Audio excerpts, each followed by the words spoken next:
अस्सलाम वालेकुम। अल्लाह ताला के फजलो करम और शुक्र के साथ आज की वीडियो का करते हैं आगाज़। सबसे पहले आप हमारा channel history with Adnan subscribe कर लें। यहाँ पर आपको हिस्ट्री के रिलेटेड वीडियोस देखने को मिलती रहेंगी। आज हम बात करेंगे इखलास की ताकत का एक वाक़या। आइए वीडियो का करते हैं आगाज़। हिज्जतुल इस्लाम अबू हामद रहमतुल्लाह अलैह ने अहया अल उलूम में ज़िक्र किया है कि एक आबद को ये खबर पहुंची कि कुछ लोग एक दरख्त की इबादत करते हैं। चनाचे वो उस दरख्त को काटने के लिए निकला।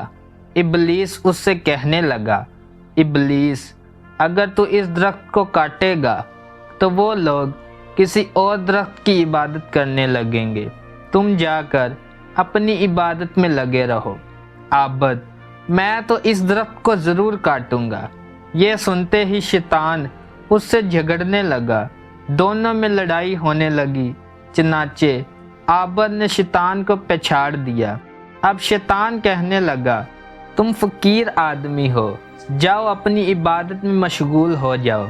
मैं वादा करता हूँ कि हर रात तेरे तकिए के नीचे से तुझे 2 अशरफियाँ मिला करेंगी, और अगर खुदा को इस दरख्त का काटना मंजूर होता तो ज़रूर किसी रसूल को भेजता जो उसे काट देता, और फिर जब तो खुद इस दरख्त की इबादत नहीं करता तो फिर तुझे क्या परवाह है।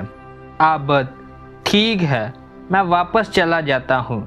जब सुबह हुई तो उसको 2 अशरफियाँ मिली। दूसरे दिन भी मिली, लेकिन तीसरे दिन न मिली। अब एक मरतबा फिर आबद उस दरख्त को काटने निकला। शैतान, क्यों दरख्त काटते हो? चनाचे फिर लड़ाई शुरू हुई, लेकिन अब की बात शैतान गालिब आ गया और बेचारा आबद मगलूब हो गया। तो आबद ने शैतान से कहा, आबद, क्या वजह है? पहले तो मैं तुझ पर गालिब रहा था और आज तू गालिब आ गया। शैतान, इसलिए कि पहले तो तेरा गुस्सा खुदा के लिए था और अब 2 अशरफियों के लिए। ये था इखलास की ताकत का एक वाक़या। अगर आपको वीडियो पसंद आई है तो लाइक, शेयर एंड सब्सक्राइब करें। आज की वीडियो का करते हैं इख्तिताम। अल्लाह हाफिज़।